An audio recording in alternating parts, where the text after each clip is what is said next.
Abrimos este espacio para ampliar sus redes de negocio y generar soluciones actualizadas para las empresas mexicanas sin importar su tamaño.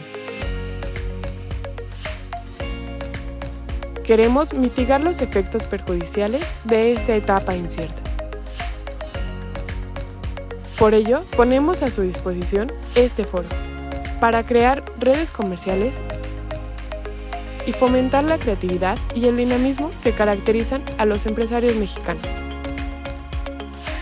Aprovechemos las oportunidades que nos brinda esta etapa. Inyectemos vida y acción a la libre empresa, con liderazgo y responsabilidad social. Exploremos otros mercados, fortalezcámonos y hagamos juntos nuevos negocios. Somos el motor de nuestras empresas y de nuestro país.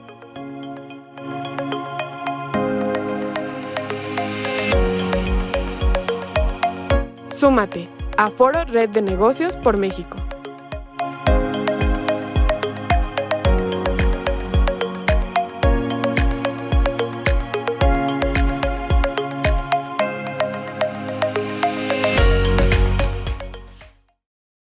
Muy buenos días, bienvenidos a todos los miembros, socios, invitados a la inauguración de Foro Red de Negocios por México. Mi nombre es José Manuel Rojas del Castillo, fundador del Foro Red de Negocios por México. En esta ocasión me encuentro en compañía del licenciado José Aranda, CEO de Grupo Vexap, mi amigo y socio en este proyecto, quienes seremos sus anfitriones durante la inauguración de este foro. Les pido demos unos minutos para que nuestros socios invitados terminen de ingresar. Aprovecho para agradecer que se hayan sumado a esta gran iniciativa. Creamos el Foro Red de Negocios por México con el objetivo de potencializar la actividad de las empresas, ampliar las redes comerciales y generar networking para que nuestros socios puedan interactuar y concretar oportunidades de negocio en este contexto actual. Vemos el potencial de este proyecto para generar valor agregado a empresarios, tomadores de decisiones que permiten generar sociedades de negocio que beneficien a todos los miembros de la red. Esto con la finalidad de no tenernos ante nada. Para hacer esto posible, construimos una plataforma en Internet para que nuestros clientes y socios tuvieran un espacio para interactuar, haciendo negocios con otros empresarios, respetando las restricciones de la situación actual. Este espacio cuenta con opciones exclusivas para socios como son un director de socios verificados, el cual permite conocer la información de contacto de empresarios sumados a este proyecto, así como a las empresas que lo lideran. Un foro de networking que permite el intercambio de productos y servicios con beneficios exclusivos para los miembros de la red. Y adicionalmente implementamos un call center que trabaja para apoyarlos en todo momento con la creación de los perfiles y la actualización del contenido. Aquí a algunos socios todavía nos falta que terminen sus perfiles, les pedimos que se comuniquen al call center para terminar sus perfiles. Resumiendo, tenemos cubiertos puntos importantes para un negocio. Un espacio dedicado que permite tener presencia de marca, una red comercial con tomadores de decisiones, soportado por una infraestructura que permite hacer este proyecto realidad sin costo para nuestros socios.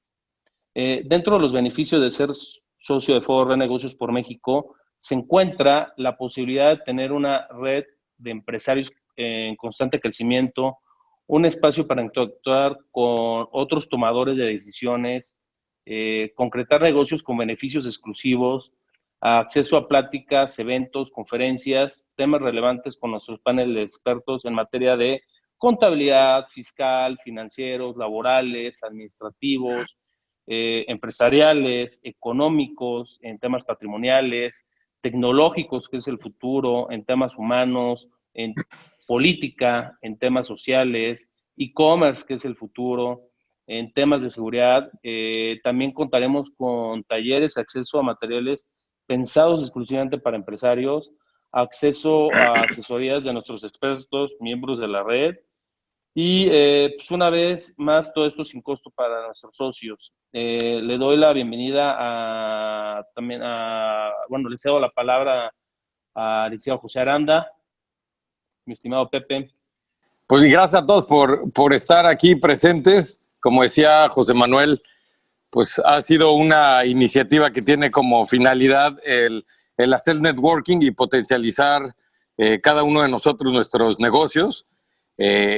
Solamente para reforzar un poco la idea, dentro de las dificultades de estos momentos, también hemos tenido tiempo de reflexionar y creo que algo importante es que como empresarios o líderes de nuestras empresas, a veces nos hemos acostumbrado más a trabajar duro y competir. Y ahora tal vez sea una oportunidad de trabajar duro y también colaborar. Estos tiempos nos demandan a ser más activos. Si queremos que no se vaya al traste todas nuestras empresas, nuestras comunidades y hasta nuestro país. Esperamos que este foro sea una herramienta de apoyo para eso. Los invito a que lo usemos, a que participemos. La idea pues, nació de José Manuel, yo me uní y la verdad es que el que tenga éxito depende de todos nosotros. Creo que hay canales abiertos, ahí después les vamos a pasar más información, pero si ustedes quieren dar pláticas sobre sus diferentes empresas o líneas de negocio, para que todos los demás conozcamos un poco, la idea es tener estos segmentos dinámicos, no aburridos, sino mantenerlos ágiles. Y bueno, pues la participación de todos nosotros es lo que hará que este foro y este grupo sea exitoso o no. Sin más preámbulo, pues los voy a dejar con el señor Macario Esquetino. Macario es profesor, investigador de la Escuela de Gobierno del TEC de Monterrey. Es ingeniero químico, maestro en economía, doctor en negocios y candidato a doctor en historia. Ha sido directivo en instituciones académicas y medios de comunicación y asesor y consultor para partidos políticos, empresas y gobiernos. Participa en la mesa semanal Dinero y Poder en el Canal 11. Escribe la columna Fuera de la Caja en El Financiero. Publica un podcast con ese mismo nombre cada semana y ha escrito 2 decenas de libros. Los más recientes, El fin de la confusión y Economía en un día. Ambos en editorial Paidós. Pues mucho gusto y Macario, pues ahora sí te quedas aquí con la presentación. Muchísimas gracias, muchas gracias a José Manuel y a Pepe por la oportunidad de platicar con ustedes en la inauguración de esta iniciativa que me parece sumamente importante.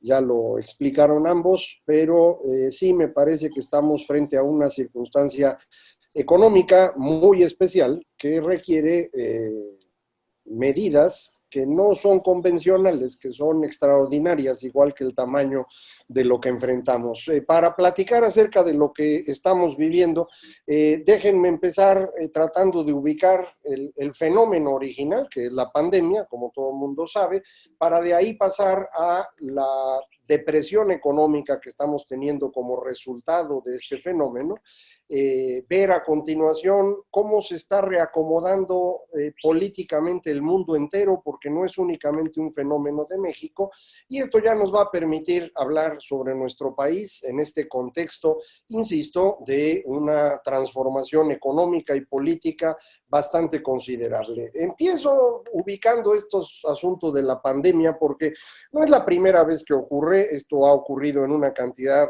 bastante considerable de veces. De hecho, la mayor parte de las pandemias que tenemos registradas han sido mucho peores que la actual. Por eso las tenemos registradas. En la plaga de los Antoninos, en la época de Marco Aurelio, la de Justiniano o la peste negra, se moría la mitad de la población, ¿eh? Es decir, no estamos hablando de una cosa aquí pequeña, era realmente grande. Por eso están registradas. Hay muchas otras donde moría el 5, el 10, el 15% de la población, y eso pues ni lo anotaban porque eso era más o menos frecuente. Son estas las que registraron.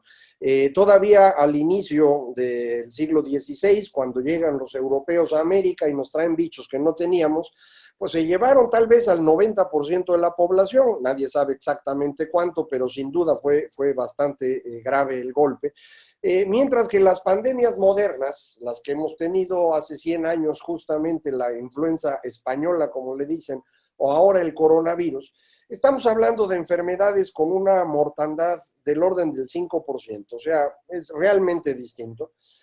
Sin embargo, nuestra reacción también es muy diferente y lo es porque hoy sí entendemos qué pasa. A diferencia de lo que ocurría hace siglos cuando nadie sabía qué estaba pasando, ahora entendemos el problema y al entenderlo nos damos cuenta que no es una cosa razonable dejar morir al 5% de la población cuando hay forma de evitarlo. El 5% de la población mundial son 400 millones de personas. Nada más en el caso de México estaríamos hablando de entre 5 y 6 millones de muertos, que no queremos de ninguna manera. Esto sería el equivalente a multiplicar por 40 veces lo que estamos sufriendo con esta plaga que es la violencia del crimen organizado. Esto, insisto, no es aceptable. ¿Cómo se evita? Bueno, para evitar esto, lo primero es evitar el contagio, encontrar una medicina y desarrollar una vacuna. Estos son los pasos que hay que seguir. Y en esos estamos. Se está trabajando en una vacuna que ojalá esté en un año, año y medio. Ya hay algunas medicinas que empiezan a funcionar para aminorar la enfermedad, pero mientras resolvemos esto necesitamos evitar el contagio. El problema es que evitar el contagio tiene un costo. Y ese costo es precisamente la depresión económica que estamos viviendo, pero tiene sentido. Vean ustedes lo que ha estado ocurriendo con el número de casos nuevos que tenemos. Son unos datos que estaba publicando la Universidad de Singapur, ya dejaron de hacerlo, porque pronosticar no es sencillo. Ellos hacían esta estimación y decían, bueno, pues más o menos se nos va a acabar la mayor parte del contagio para fin de mayo. Y ya para junio prácticamente por completo, eso decían a nivel mundial, y para el caso de México algo similar, utilizando datos como pueden ver en la gráfica del fin de abril, del 29 de abril.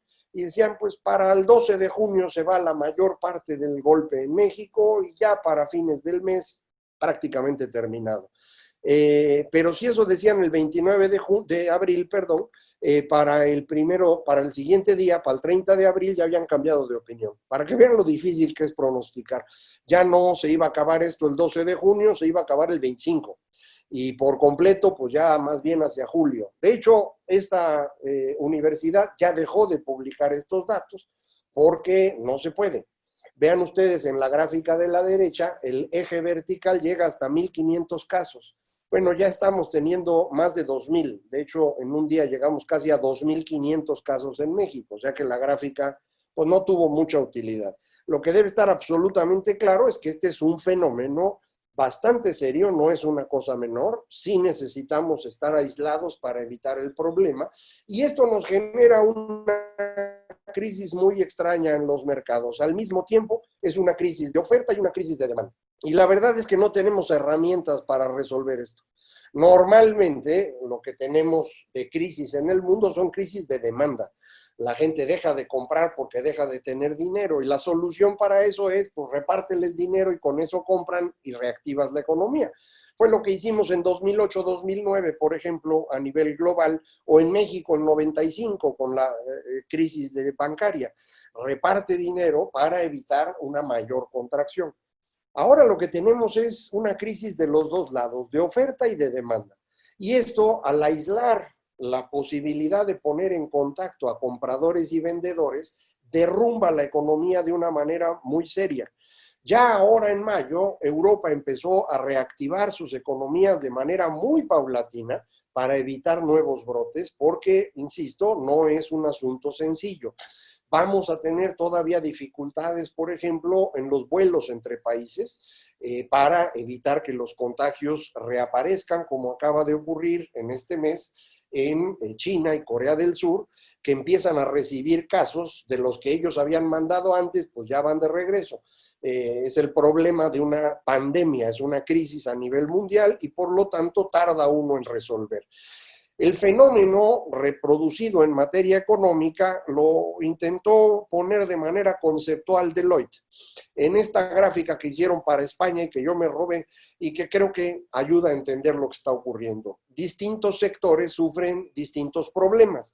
La línea verde que ven arriba es el consumo de alimentos y abarrotes. Esto subió en marzo, la gente se preparó para la crisis, incluso en México esto se percibe. Y después viene bajando hasta más o menos equilibrarse en donde estaba originalmente.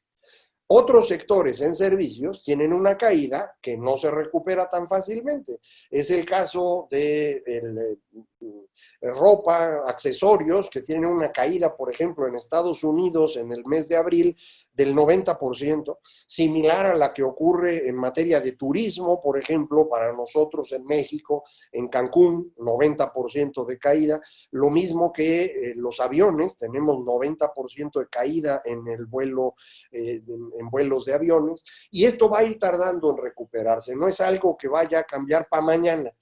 El golpe no es igual para todos. Y para ejemplificarlo, lo que hice fue tomar los datos de la Bolsa de Estados Unidos, que es la más eficiente del mundo en transmitir información. Ellos perdieron prácticamente 16% del valor de la bolsa entre el 1 de febrero y el 1 de mayo. Pero no todos los sectores pierden lo mismo. El sector de ventas al menudeo asociado a abarrotes y a comida y demás, pues casi no pierde. El sector salud y de tecnología pierden un poco más. Los corporativos ya están en el promedio. Y del otro lado tenemos algunos que pierden muchísimo más. La ropa y accesorios, decía yo, el sector del consumidor, servicios en general, financieros, transporte, energía, tienen pérdidas muchísimo mayores. Este fenómeno va a implicar también un reacomodo geopolítico. Y esto va a depender de la narrativa que se imponga a nivel global. Esto es algo que no está resuelto. Por ejemplo, ¿el error de China es deliberado o no? Hay incluso quien dice es que China creó el bicho. Es un virus creado en un laboratorio para guerra bacteriológica. Bueno, de esto no hay ninguna evidencia. Hay evidencia de lo contrario, de que el virus es totalmente natural, pero sí pudo haber ocurrido que apareciera y los chinos no avisaron a tiempo. Y aquí no sabemos quién en China es el que se quedó con la información. No necesariamente fue el gobierno de ese país, pueden haber sido los gobiernos provinciales. Si ustedes vieron miniserie que hizo HBO acerca de la crisis en Chernobyl, alrededor de la explosión nuclear, deben recordar cómo ocurre un fenómeno así. No es la crisis de la explosión el problema, es la incapacidad de resolver lo que tienen enfrente por el miedo a la autoridad en un sistema profundamente vertical, lo que hace que Chernobyl se convierta en una tragedia. Bueno, pudo haber ocurrido lo mismo en China y no avisaron con tiempo. Y ya para cuando avisaron el problema, pues ya había crecido. Entonces, hay quien está interesado en desarrollar esta narrativa, pero hay una narrativa alternativa, y es que sí supimos con tiempo. Desde enero sabíamos claramente que esto era una pandemia, y los gobiernos en países populistas la minimizaron. Esto significa España, Italia, Estados Unidos, México, Brasil, la India, El Salvador, en donde los presidentes lo que hicieron fue decir, no está pasando nada, no se preocupen, se va a desaparecer el bicho, hay que darse abrazos, y bueno, el fenómeno fue creciendo. La discusión de cuál de estas dos explicaciones es correcta va a determinar lo que pase en el mundo los siguientes 10 años. No es una cosa menor. Porque los seres humanos no podemos entender la realidad. Entonces lo que hacemos es inventarnos cuentos, modelos, para con ello poder comprender un poco. Y es sobre estos cuentos y sobre estas narraciones que funcionamos. De manera que la narrativa que se imponga va a determinar cómo vamos a tomar decisiones en el futuro. Recuerden ustedes, los seres humanos funcionan con dos maneras de tomar decisiones. El sistema rápido, el intuitivo, inconsciente, automático, creativo, emocional, y del otro lado el sistema lento, el racional, el consciente, el reflexivo. Estos dos sistemas los vamos usando alternativamente. Casi siempre estamos en el sistema 1, es el que compartimos con los animales, es el que nos sale naturalito y con ese decidimos todo. Siempre decimos que no, que pensamos muchísimo, pero no, decidimos con la panza. Y luego le inventamos una explicación para que suene bonito, porque la verdad pensar es bien difícil. Pensar requiere recursos, requiere tiempo, esfuerzo, duele, entonces no lo hacemos. Y nos regresamos al sistema 1 en particular en 3 condiciones. La primera es cuando enfrentamos una situación extrema. Si ustedes van caminando por la calle y se encuentran un tigre, no se van a poner a pensar de dónde salió el tigre. Hay que correr, güey. Luego piensas en otro momento. Lo mismo ocurre cuando enfrentamos disonancia cognitiva. Disonancia cognitiva es la forma bonita de decir que ya no entendemos nada. Recuerden, los seres humanos no entienden la realidad. Entonces lo que hacemos es construir un modelo de la misma. Si la realidad y el modelo empiezan a separarse, dejamos de entender. Y si dejamos de entender, no vale la pena pensar, porque no vamos a resolver nada. Entonces decidimos con la panza todo el tiempo. La tercera razón por la cual nos vamos al sistema 1, hasta hoy sigue siendo más bien teórica, no conozco un caso de esto, pero puede ocurrir, que por exceso de información, lo puse ahí en inglés porque es más que exceso, es como una avalancha informativa, tanta información que no vale la pena pensar y entonces decidimos sin darnos cuenta. Los primeros dos son casos que ocurren y que han ocurrido tradicionalmente, incluso a nivel de la sociedad entera. Porque para funcionar, insisto, necesitamos inventar nuestros cuentos. Y para que esto funcione, el cuento lo deben conocer todos. De manera que si la tecnología de comunicación cambia, el cuento tiene que cambiar. Y si no lo hace a tiempo y nos damos cuenta de que el cuento y la realidad ya no se parecen, entramos en disonancia cognitiva.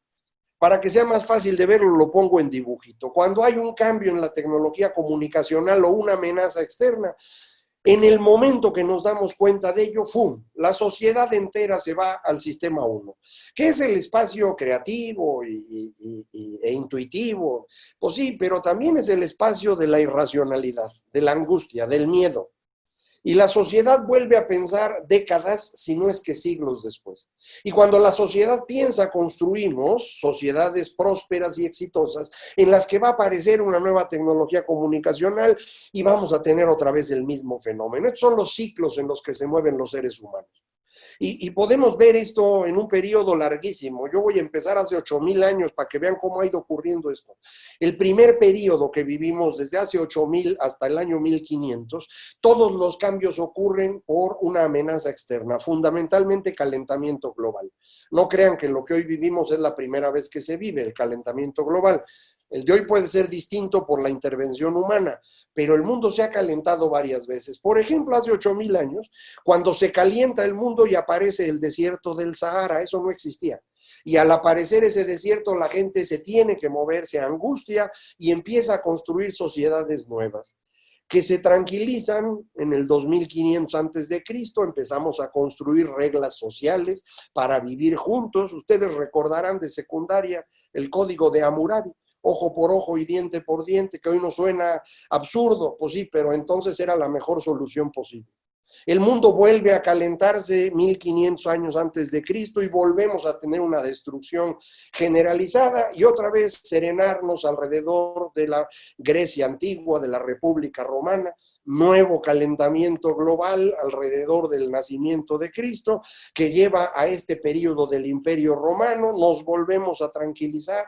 Calentamiento en el año 850, un calentamiento de verdad grandototote. Se calentó tanto el mundo que los vikingos pudieron navegar por toda la parte norte del planeta, incluso llegando a Canadá.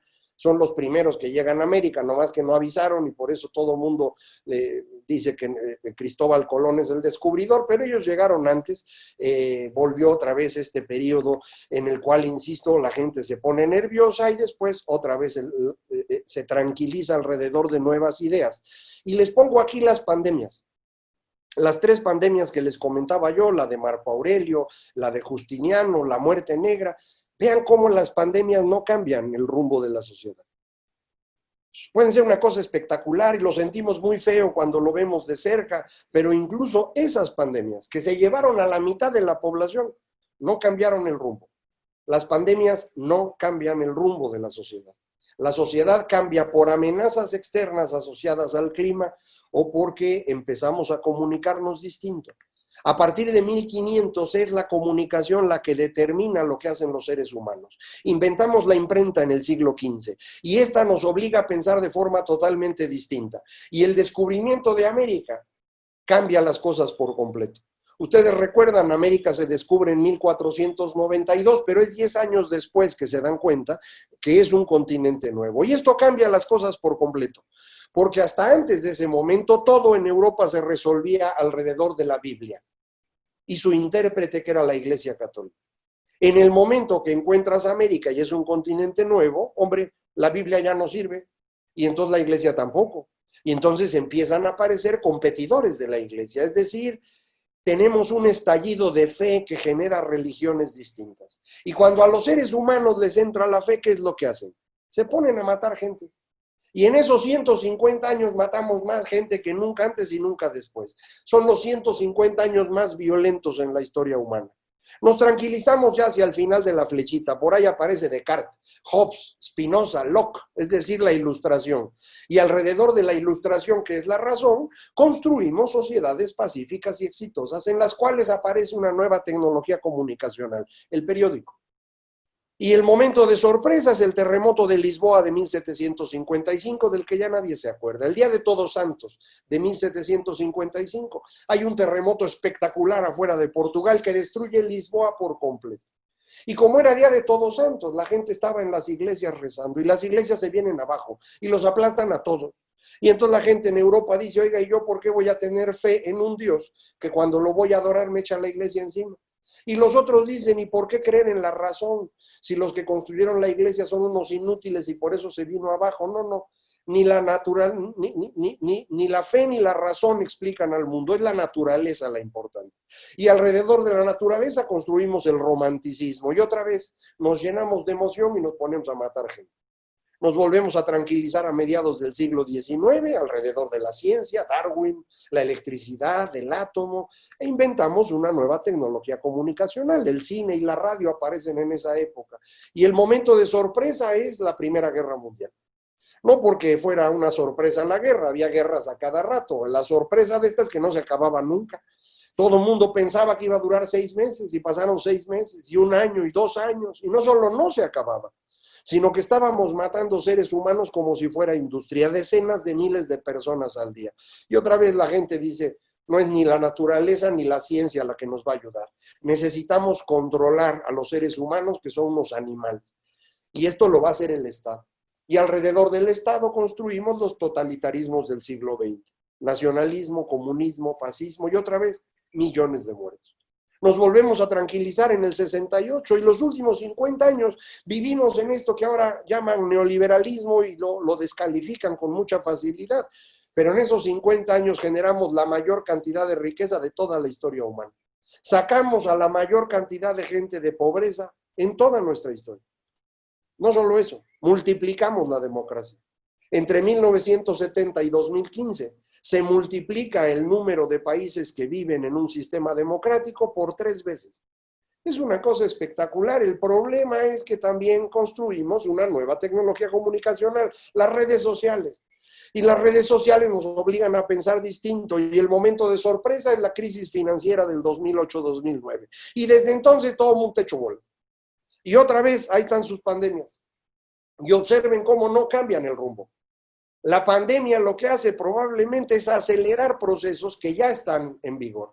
Y los procesos que ya tenemos en vigor son la elección de líderes populistas en Occidente, que son el problema real, no la pandemia en sí. Nuestro problema importante es que hoy tenemos dirigentes en buena parte de Occidente que son un problema mayor que la enfermedad. Ni la caída de la Unión Soviética, ni las Torres Gemelas, ni la pandemia, nada de eso cambió el mundo. Lo que cambia el mundo son formas de comunicación en este ciclo entre emoción y razón. Los seres humanos, para relacionarnos con los demás, solo podemos hacer de 4 formas distintas. Podemos tener relaciones comunitarias, que son las que ustedes tienen solo con su familia y con sus amigos muy cercanos. Estamos limitados naturalmente a tener estas relaciones con un máximo de 100 personas. El cerebro humano no da para más. No nos podemos acordar de más personas lo suficiente para mantener relaciones comunitarias. Son aquellas en donde ustedes ponen y toman lo que van necesitando, sin fijarse cuánto tomó cada quien ni qué hacen los demás. Relaciones igualitarias en donde a todo mundo le damos exactamente lo mismo, que no son frecuentes. Esto lo hacemos, por ejemplo, con el voto. Cada persona un voto. Relaciones de intercambio, que son las más importantes. Damos y recibimos conforme nos ponemos de acuerdo. Y finalmente, relaciones de autoridad en donde uno manda y los demás obedecen. Son las únicas formas de relación que podemos tener y cada una de estas funciona muy bien en ciertas áreas. Por ejemplo, Al interior de la familia es una relación comunitaria. Uno le anda cobrando el desayuno a los hijos, por ejemplo. Uno cuando va invitado a cenar a casa de un amigo, pues lleva una botella de vino. No lleva 500 pesos, que es lo que costó la botella.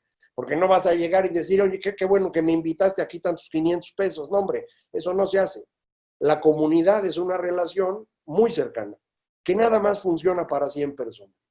Tampoco se vale comprar un lugar en una fila o andar comprando votos. Bueno, si nosotros no podemos invadir esas relaciones, tampoco debemos invadir la relación de intercambio. Y la razón es más importante aún. La riqueza no se crea trabajando. Mucha gente cree que trabajar sirve de algo. No es cierto eso. La riqueza no se crea produciendo. La riqueza solo se crea en el intercambio. Cuando ustedes intercambian, están generando riqueza. Porque el que compra recibe algo que para él vale más que el dinero que está pagando. Si no, no hubiera comprado. Y quien vende está recibiendo más dinero de lo que para ella vale lo que está vendiendo. Si no, no hubiera vendido. De manera que los dos, el comprador y el vendedor, acaban mejor con el intercambio. Los dos ganan. Y es en ese momento del intercambio que producir y trabajar cobran sentido. Si ustedes trabajaron y produjeron para vender en el intercambio, hombre, ahí generaron riqueza. Pero si no hay intercambio, la riqueza desaparece. Y esto es importantísimo, porque ocasionalmente nos llegan personas que nos inventan que deberíamos vivir como comunidad, que todos somos hermanos. Y esto suena bonito, pero es una pésima idea. Y es algo que ha ocurrido con frecuencia. De hecho, lo que hacen es tratar de convencernos de vivir como comunidad. Lo ha hecho la iglesia en muchas ocasiones, no solo la iglesia católica, muchas iglesias. Es lo que ofrecía el comunismo. Recuerden la famosa frase de Fidel Castro, de cada quien según su capacidad, a cada quien según su necesidad. No, pues sí, suena bien bonito. Y lo mismo nos ofrece el igualitarismo populista. Ahora nos dicen, con un par de zapatos la libras, ¿para qué quieres más? Los ecologistas, si los dejan solos, nos van a ofrecer lo mismo. Esto no es buena idea, porque si yo sustituyo las relaciones de intercambio por relaciones de comunidad, lo que hago es acabar con la creación de riqueza. Y si yo no creo riqueza nueva, lo que voy a tener es pobreza. Entonces, todos los intentos de crear comunidad, lo que han generado siempre es pobreza.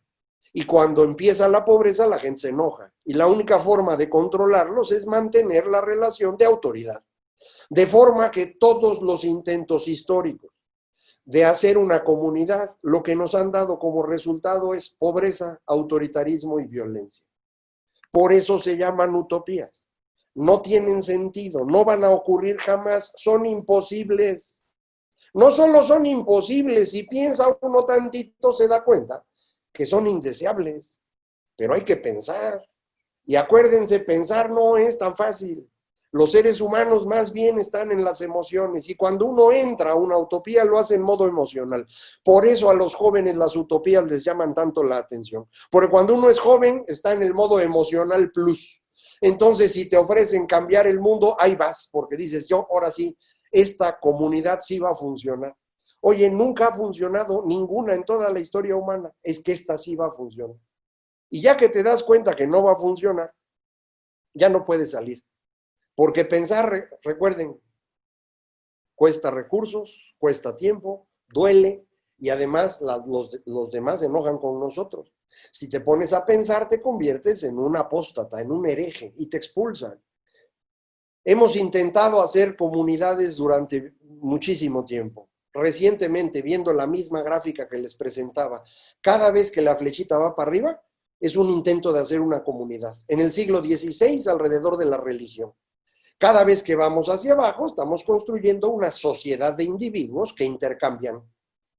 Cuando hay intercambio, lo que tenemos es más riqueza, hay más comercio, hay más democracia, pero la gente al final vuelve a intentar hacer su comunidad. En el siglo XVIII, alrededor de la naturaleza, comunidades naturales. Y en el siglo XX, alrededor del Estado, el fascismo, el comunismo, el nacionalismo. Y ahora otra vez estamos en esta idea de construir comunidades alrededor de nuestros líderes populistas. Esto no funciona. El gran cambio que tuvimos en estos últimos 500 años se dio alrededor de esta idea que se ve muy bien en esta pintura que todos ustedes conocen seguramente. Esto es el matrimonio Arnolfini, una pintura de Jan van Eyck, pintor flamenco. Esta pintura es de 1434 y lo interesante de la pintura es que ahí no hay nada religioso.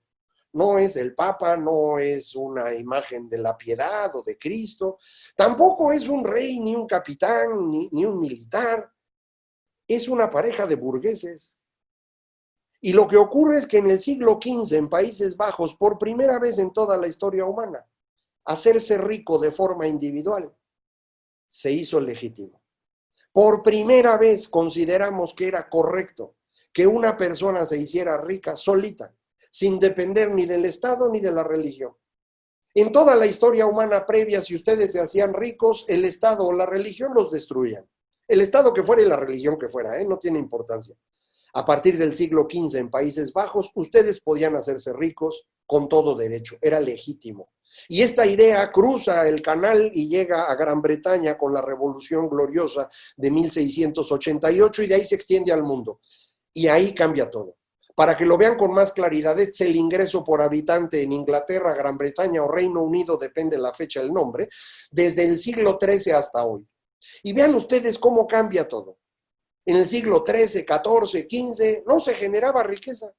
Mantenías el mismo crecimiento, todo el tiempo era la misma riqueza, no había crecimiento económico. ¿Cuándo cambia esto? Cuando llega la idea de que hacerte rico es algo legítimo. Y entonces la tecnología se vuelve importante. ¿Por qué la revolución industrial ocurre en Gran Bretaña? Si todo lo inventaron los chinos. Acuérdense, los chinos inventaron la imprenta, el papel, la brújula, la pólvora. Pero en China nunca hubo revolución industrial. Porque si en China tú te hacías rico, el emperador te cortaba la cabeza. En Gran Bretaña, en cambio, te podías hacer rico. Y entonces las ideas de China y de Francia y de Italia y de todo el mundo se fueron moviendo a Gran Bretaña para convertirse en riqueza. Y una vez que la tecnología sirve porque la riqueza es legítima, el crecimiento es espectacular. Y esa es la razón por la cual en los últimos 200 años sacamos al 90% del mundo de la miseria y generamos democracia y cambiamos las cosas de manera exitosa, pero eso es lo que hoy está en riesgo, porque hoy estamos en un proceso de angustia, de emociones, que tiene varias dinámicas. En términos geopolíticos, ¿qué deben esperar ustedes en los próximos meses y años? El deterioro interno de Occidente por el avance del populismo creo que es muy notorio, ¿no? Es decir, todos los países gobernados por líderes populistas en Occidente se van deteriorando. Estados Unidos es el más espectacular, pero también está España, está Italia, México, Brasil, la India. Los países asiáticos del Asia del Extremo Oriente, despuesito de la India, en cambio, van manteniendo sus sistemas políticos y se convierten en un competidor relevante. Segunda cosa que está ocurriendo, está terminando la era del petróleo. No porque vaya a desaparecer el petróleo o se deje de usar por completo, va a dejar de ser el energético más importante. Y esto juega a favor de Europa, que no tiene petróleo ni gas, y le va a costar a Asia Central y a Medio Oriente. Tercer proceso, el debilitamiento por envejecimiento, que es muchísimo más notorio en Europa. En Estados Unidos no tanto por la inmigración, pero como Trump ha cerrado la inmigración, ya empezó a envejecer Estados Unidos. Vamos a ver en qué dirección acaba esto. Y finalmente, la disputa de la narrativa de hoy. ¿Quién tiene la culpa de lo que estamos viviendo? Aunque nadie la tenga, aunque nadie pueda probar quién la tiene, esta disputa va a ser relevante. Porque esto puede convertirse en el gran conflicto entre China y Estados Unidos que puede ayudarle a Trump a su reelección. Y en eso está pensando él, no crean que está pensando en el bienestar del planeta. En ese contexto, ¿cómo está México? Bueno, pues México llega a la pandemia en una situación de gran debilidad, como pueden ver en este dibujito, que dice, bueno, ¿qué tan bien preparados estaban los países frente a lo que vino? Pues somos de los peores, ¿no? Estábamos en una situación bastante deficiente, lo podemos ilustrar claramente con el comportamiento de la economía. Así crecía México en el 2018, crecimiento promedio de 2,5%, hasta octubre. Porque en octubre se le ocurrió al nuevo gobierno cancelar el aeropuerto de la Ciudad de México. Y a partir de la cancelación, el comportamiento de la economía es este que ven aquí. Se derrumbó. Antes de la pandemia, termino ahí en la gráfica en febrero, hasta ese momento ya andábamos creciendo -1. Pasamos de 2,5 a -1. Todo esto se lo deben al gobierno de López Obrador. Lo de la pandemia ya es aparte, pero esto seguro. Y es un problema porque nos agarra la depresión económica, en lugar de estar creciendo 2 o 3%, nos agarra en -1. Entonces la caída empieza aquí y la caída va a ser considerable. En las crisis anteriores, por ejemplo, 94, 95, 2008, 2009, la caída fue de 10 puntos. Entonces, cuando tú caes 10 puntos a partir del 3, pues llegas al -7. Eso fue lo que nos pasó en 95 y el 2009. Pero si arrancas en -1, pues caes a -11. O sea, eso es más o menos donde nos estamos moviendo. Una depresión económica como la que estamos viviendo es distinta de una recesión. Y lo distinto es que se corre el riesgo de un fenómeno económico que se llama histéresis. Histéresis es lo que ocurre con un resorte cuando uno lo jala de más. Si ustedes toman un resorte y lo jalan mucho, llega un punto en el cual ya no se regresa. Se deforma, queda todo chueco, ya no regresa a su posición original. Esa es la histéresis. Si ustedes dejan que la economía caiga demasiado, la quiebra de empresas y el desempleo masivo impide cualquier intento de recuperación posterior. Es ahí donde se inscribe la iniciativa de Pepe y José Manuel. ¿Cómo hacer para que esto no se hunda tanto? Esto debería ser el trabajo del gobierno. ¿Cómo le haces para evitar la caída? De hecho, todos los gobiernos del mundo, menos el de México, están tomando medidas no para reactivar la economía, sino para contener la caída. Necesitas frenar la caída para que puedas después empezar a crecer. Si no frenas la caída y se te van las empresas, volverlas a hacer no es cualquier cosa. Yo entiendo que alguien que nunca ha hecho una empresa piense que pues tú prendes un encendedor y la empresa aparece, pero los que sí han hecho empresas saben que esto es un proceso complejo que requiere muchos años y muchísimo esfuerzo. Entonces, el riesgo es más o menos considerable. Pongo otra vez cómo era el crecimiento antes del aeropuerto, después del aeropuerto, y ahora van los escenarios a partir de lo que estamos viviendo. 3 escenarios. Este es el escenario malo, que es en forma de V, como dicen los economistas. Este es el escenario peor, que es en forma de U. Cae y tarda más en recuperarse y no se recupera tanto. Y finalmente, el espantoso, que es la L. Caes y ya no regresas. Este último es el de la histéresis. Caes y ya no puedes recuperar porque ya no hay los ladrillitos para volver a construir, se te acaban las empresas. Los números aproximados son los que ven en la tablita que está allá a un lado, los 3 escenarios en B, en U y en L. Y para mí el escenario más factible del medio, corremos el riesgo de que no sea el del medio, sino que sea la L. Caemos y ya no nos recuperamos. ¿Puede ocurrir realmente esto de que caigamos y ya no nos recuperemos? Pues mucha gente me dice, no va a pasar, porque la inversión extranjera directa y el TEMEC nos van a ayudar a frenar la caída. Yo diría, pues que no estoy seguro. No estoy seguro porque después de patear el pesebre de la inversión extranjera directa tantas veces, no sé si de veras quieren volver a venir. Los que están, pues ahí están, pero no sé cuántos quieran venir. Si tú les cambias la ley para que no sea negocio lo que hicieron, o les inventas una consulta popular para bloquearles una inversión, pues la gente se enoja. Y el TEMEC, la verdad, yo nunca he tenido fe en él. No es lo mismo cuando empezó el NAFTA que ahora el TEMEC. Cuando empezó el NAFTA, antes del NAFTA no había nada. Entonces, de nada a un tratado, el brinco es grandote. De NAFTA a TEMEC, lo que tienes es, ya tenías un tratado y ahora tienes otro, que de hecho es un poquito peor que el anterior. Así que no veo por qué cambiarían las decisiones de inversión. No veo cómo podría esto ser atractivo, pero dicen que sí, pues ojalá sea cierto. Me dicen, no puede ocurrir esta caída brutal porque ya hemos salido de otras crisis. Yo diría ninguna como esta. Nadie de ustedes ha visto una crisis como la que tenemos hoy. Esto solamente ocurrió algo parecido hace 100 años y ya no hay nadie de 100 años que pueda opinar al respecto.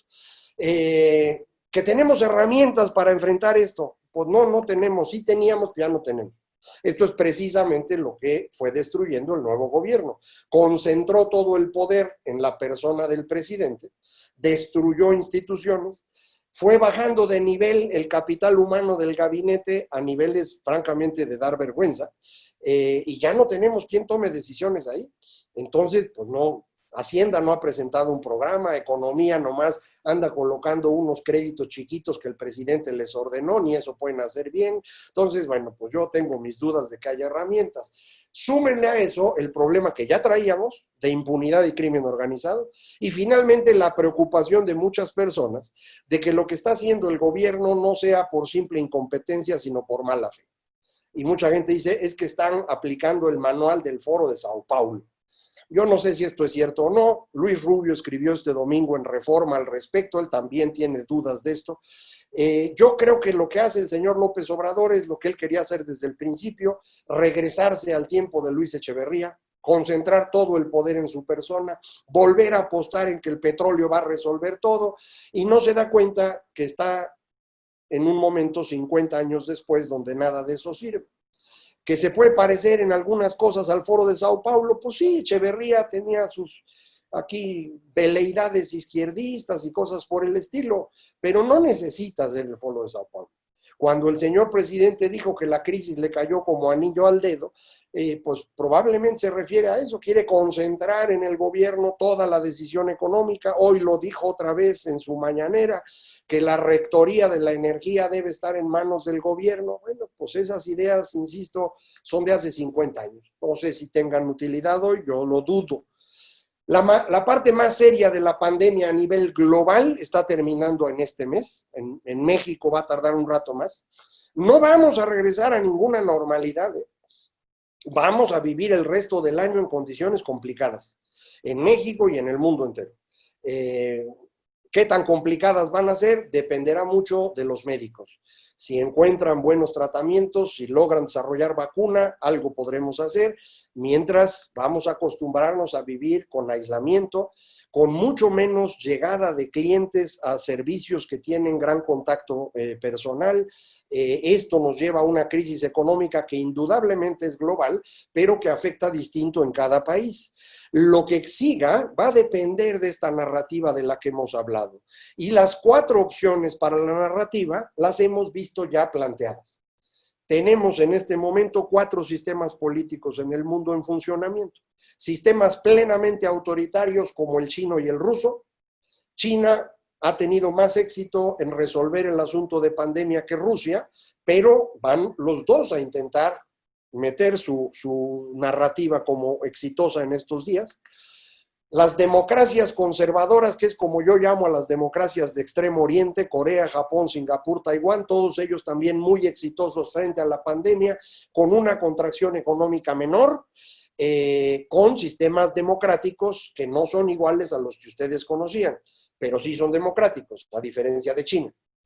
Tercer grupo, las democracias liberales, que ya son poquitas. Queda Alemania, Francia, yo creo que Dinamarca, Noruega, podemos considerarlos ahí, probablemente Reino Unido y Suecia también, a pesar del experimento que tuvieron de contagiar a todos para la inmunidad de rebaño, que no está funcionando, pero esas es las democracias liberales, han tratado de tomar medidas económicas y sanitarias de forma simultánea.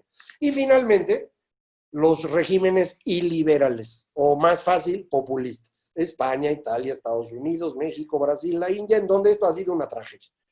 No manejaron las cosas bien, tuvimos un crecimiento muy significativo en el número de casos y por lo tanto de muertes, y el efecto económico es más considerable. España e Italia nos van a ayudar a entender mejor el golpe en el turismo. España debe estar más o menos el 12% del PIB de España en turismo y en Italia es más o menos el 10%, parecido a México. Perdieron prácticamente marzo y todo abril sin duda. Vamos a ver en mayo cuánto logra repuntar el turismo en España e Italia. Eso va a servir para que ustedes midan cómo puede acomodarse el turismo mexicano en los próximos meses. No es halagador lo que yo percibo, pero pues vamos a aprender de ellos, ¿no? ¿Qué va a pasar después? Bueno, no va a cambiar el mundo. Vamos a seguir como íbamos. Estamos en este periodo de los líderes populistas. En esto, la elección de noviembre en Estados Unidos es clave. Si el señor Trump logra reelegirse, pues el asunto va a ser peor. Si gana Biden, tal vez las cosas mejoren un poco, no esperen maravillas, pero sí un poquito mejor. Tengo la gran preocupación de que con tal de ganar la reelección, Trump sea capaz de arrancar una guerra contra China. Porque eso es lo que le permite volverse popular de golpe. Ya no tiene otra alternativa. Ya los márgenes se abrieron mucho, queda poquito tiempo, así que capaz que ven ustedes una locura de estas. Vamos a ver. No han caído los populistas todo lo que yo esperaba, incluso el caso del señor López Obrador, su caída de popularidad se detuvo durante abril.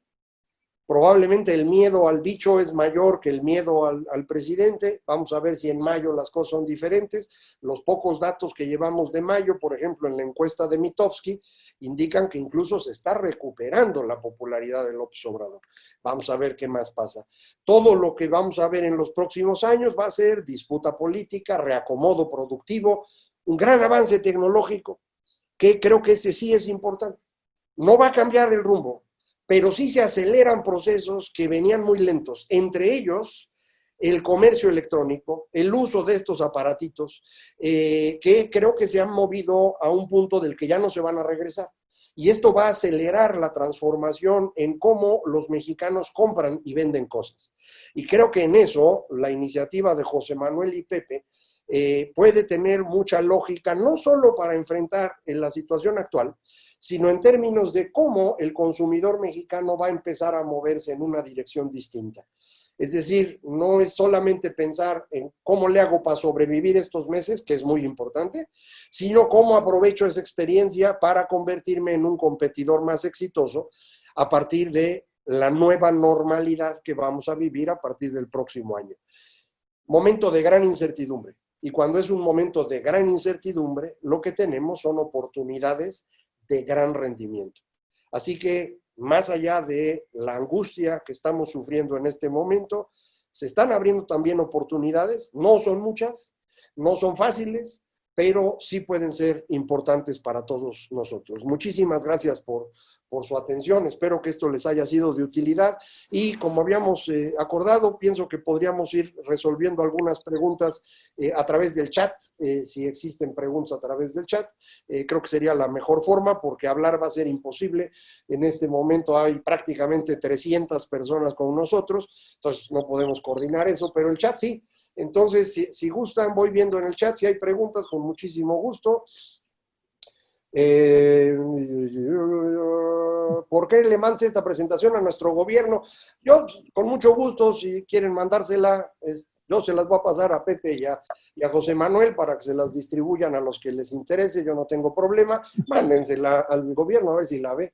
En su conferencia de inicio de sexenio, usted dijo que esencialmente depende de cada uno de nosotros, mucho más de lo que haga el gobierno o deje de hacer. Sí, el problema que tenemos es que con una crisis del tamaño actual, el actor que tiene más posibilidades de resolver los problemas es el gobierno, porque es el que puede conseguir recursos más barato, los puede distribuir mejor y puede movilizar voluntades.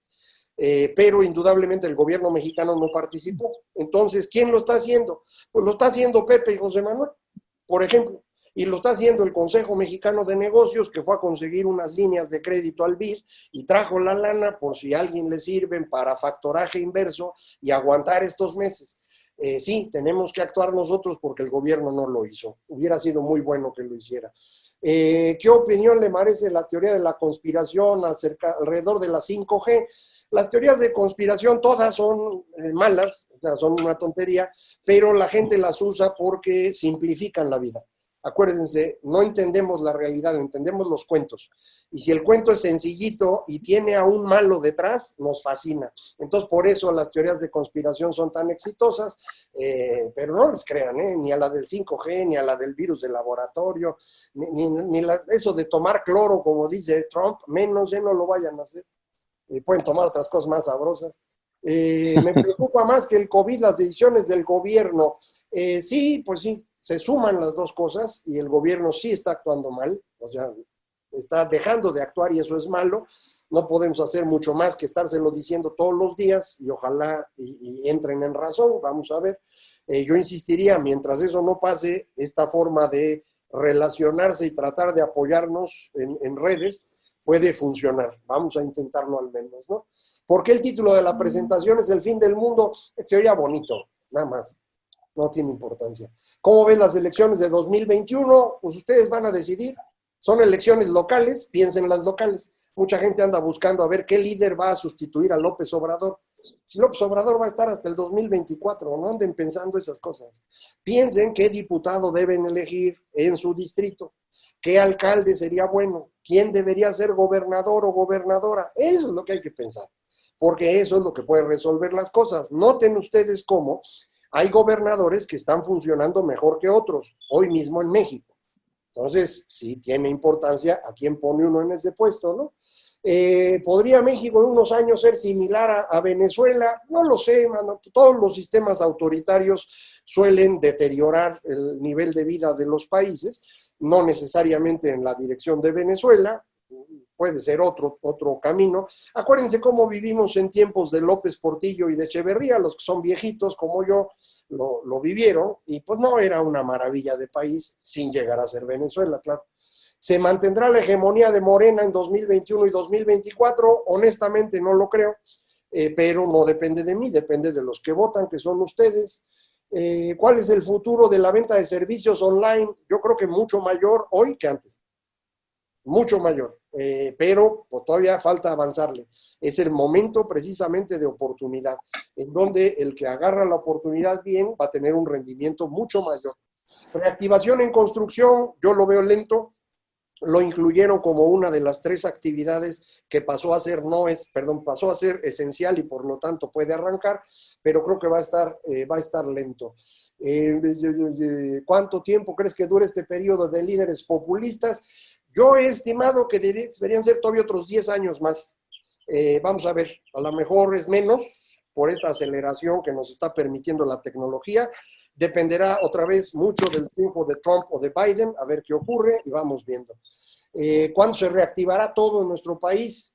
Nadie puede saber. Si quieren hacer una reactivación general muy ya normalita, al menos 2 años, ¿eh? Es decir, cuando haya vacuna y puedas vacunar 8,000 millones de personas. O sea, no crean que esto se puede hacer, ¿eh? No es nada sencillo eso. Se vacunan 300 o 400 millones de personas al año en el mundo. Necesitamos vacunar 20 veces más. No hay ni cómo. Pero bueno, no hay ni vacuna, entonces ¿para qué están sufriendo? Algo más que deberían pedir currículum vitae para las elecciones. Pues no, mano.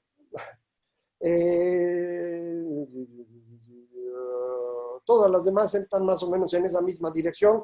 Entonces, yo les agradezco muchísimo y le devuelvo el micrófono a Pepe y José Manuel. Gracias. Gracias a ustedes. Gracias. Muchas gracias, Macario. Una cubeta de realidad aquí lo que nos presentas. Pues digo yo, nada más para despedirnos, unos últimos mensajes. Cada uno de los empresarios con los que hablábamos mostraban muchas ganas y mucho entusiasmo. Todos queremos participar, todos queremos tener algo de actividad en estos momentos de cuarentena y en estos momentos de querer empezar otra vez y regresar a la cancha. Pues yo creo que no hay que perderla, hay que echarle muchas ganas. Le voy a dejar la palabra a José Manuel. José Manuel, no sé si nos puedas compartir rapidísimo unos datos de cuántos empresarios tuvimos aquí en estas pocas semanas. Lo que yo recuerdo son de todos los giros y me quedo con el entusiasmo de todos, seguir en contacto, van a recibir diferentes comunicaciones y los invitamos a que se unan y que también nos manden ideas, ¿no? Porque pues esto es de sumar, o sea, esto es prácticamente pues de todos y la idea es justamente tener participaciones más activas pues como comunidad y tratar de impulsar el que estemos bien, ¿no? Digo, la realidad difícil ahí está, pero pues también en medio de eso estamos nosotros y yo creo que nadie de nosotros se va a dejar. Entonces, pues, José Manuel, gracias. Te dejo ahí. Ya, muchas gracias, Pepe. De antemano, muchas gracias, Macario. Excelente exposición, como siempre. Muchísimas gracias. Gracias a todos nuestros socios por participar, por integrarse en este proyecto. Somos más de 300 empresarios los que estamos ahorita sumando, que generamos aproximadamente más de 30,000 fuentes de empleo, aproximadamente también. Y los invito a que sumen a más empresarios a este proyecto. La verdad es que creo que es la única forma de poder salir de este problema, de esta crisis de pandemia y de la gran crisis económica, como dice Macario, pues estamos viviendo en la historia de México. Pues nada, no me queda más que agradecerles. Muchísimas gracias a todos y los invito a que sigan sumando a más empresarios. Muchas gracias. Tenemos el call center, les voy a decir, estamos a sus órdenes en el 5543-5200 o inforred negocios@rojasdelca.com.mx. Estamos a sus órdenes. Los invito también a que entren a la página, interactúen y hagan justamente redes comerciales y networking. Muchísimas gracias a todos, y ahí pueden ver las siguientes presentaciones también. Gracias. Trago. Muchas gracias a todos.